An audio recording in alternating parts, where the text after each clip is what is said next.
I wanted to show you how I like to set up my ruck for star courses. This is my favorite star course ruck, the 15-liter bullet.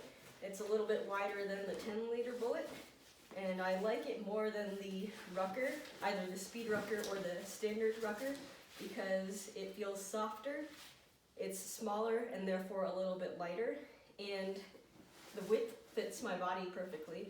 So when I'm moving my elbows, it won't hit the sides of the rucker. There is no side molly on the bullet ruck, but you can attach the hip belt to the front. So it's not perfect, but it works just fine. I have reflective bands on the front, and then I have an extra carabiner on the top in case I need to clip my hat or my buff. The buff is helpful for cold weather. You can have it around your neck. You can even pull it around your mouth if you want to keep warm air around your face. And then the hat is good for warmth. It's good for keeping precipitation out of your eyes. And it's really good in the sun because there may be some long stretches during the day where you don't have any shade. So we'll start packing the ruck. There's no built-in frame sheet in the bullet ruck, but I do want some structure, and I want to be able to hold the weight up high and as close to my body as possible. So this is a Grandman Tactical rigid molly panel, and I've attached a 10-pound weight plate to it with some webbing. The panel will slide into the internal pocket. And to keep it from shifting around, I take the extra webbing and I slide it through the D-ring.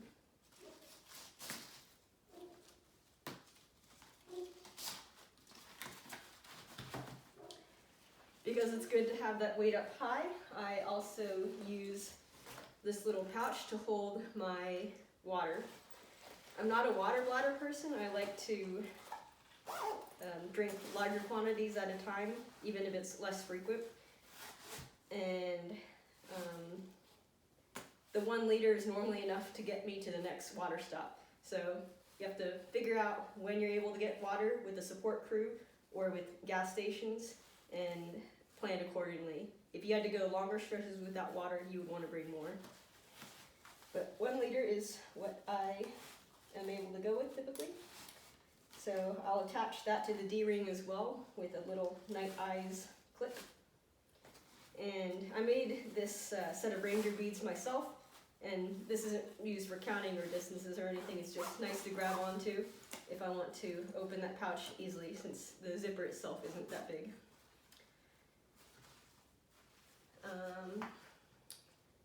Going to the inner mesh pocket. For COVID times, we have a mask in case you need to go into a restroom or a store. I have some hand sanitizer, and then I have some tissues, which are nice for blowing your nose. So I'm going to stick that in the mesh pocket. For the top pocket, I have this little baggie, which I don't expect to use, but it has a blister kit in case a teammate needs it.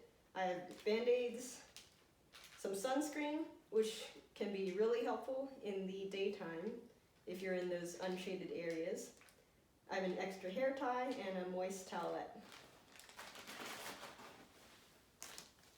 I also have this little packet which has my credit card, some cash, and my ID. I have stopped for a beer before during a 12-miler, so the ID is good to have. And I could have brought my whole wallet, but this is lighter, and it has the bare minimum. I have a pen. The pen is good for marking off waypoints as you go. You're going to get a sheet with all the waypoints, and crossing them off is a good way to visually double check that you're hitting everything and not missing something. You can mark the sequence on that waypoint sheet. You also want to take a picture of that waypoint sheet because it might end up getting wet if it rains, or you might lose it. I've come close to losing mine before, and I've also done a star course in the rain, and the picture was a good idea. The instructions on the waypoint list will sometimes have details about where you should take your picture. It may be at a particular monument that you have to locate within a park, so you can use the pen to underline those instructions. This is a scraper, which works the same way as a foam roller, but it's really light and compact, so if you're on a break and you need to move some blood around, this is a way to do that.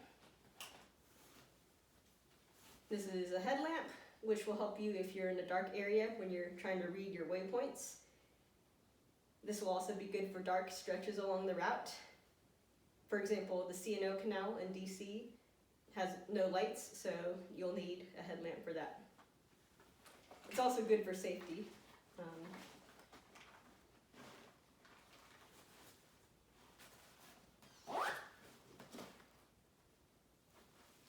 Next, I have this dot kit where I can keep cables for my watch as well as my phone. My watch tends to run out of batteries after about 25 miles, so I will need to recharge that if I'm going to keep tracking pace and time. And my phone does a little bit better than the watch, but it sometimes needs recharging depending on how long I've had that phone. So let me put the watch cable in there, and I'll stick the dot in the main pocket. Something I want to mention about my power bank is that it has a carabiner built into it, and I like that because it helps me keep the cable out of the way. If it didn't have this, I would have to stick the power bank in a pocket or in my ruck, and then the cable would be spanning a larger distance. But I'm able to clip the power bank in, and this allows me to keep the bank closer to my phone, and I can even use the carabiner to hold some of this excess cable. So it's closer to my phone, or if I need to recharge my watch, I can clip the watch right onto the carabiner as well, and it's all right here and not in the way. And then for my food, I like to stick this in the front slant pocket, and this is the reason why. If I'm hungry on the go, I don't want to have to stop the whole team while I dig into my ruck for food. I can just split the ruck to my front and then pull out this plastic bag partially or all the way, and I can find what I need and then eat and keep going. By keeping it in the slant pocket, I don't have to open up the main compartment and risk having, extra stuff fall out. That would be tragic. For my water, same thing. I don't have to unzip it all the way because the water is kept close to the top of the pouch. So I can just grab the water, drink, and then slide everything back in. And sometimes it's comfortable to have the ruck on front for a little while just to change where the weight is, and if it's a hot day, you can dry off your back a little bit.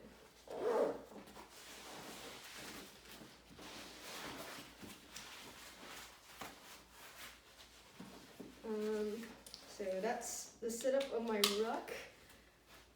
Food-wise, I only like to bring enough for the next pit stop where I meet my support crew, because I don't want to bring a whole day's worth of food if I don't have to, because it's extra weight.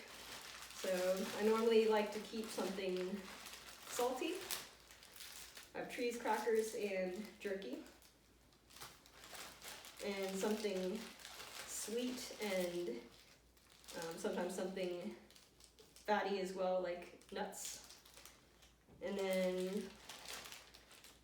mustard packets are good in case you get cramps or if you're just craving something salty and tangy. And then I have electrolytes and emergency, which can be a nice palate cleanser. when I get to my support crew, I can swap out bags or just replenish when I need. So this is just one way to set up your ruck. There are many different ways that work for different people, but this is what has worked for me. If you have other suggestions or ideas on how to set up your ruck, feel free to share them.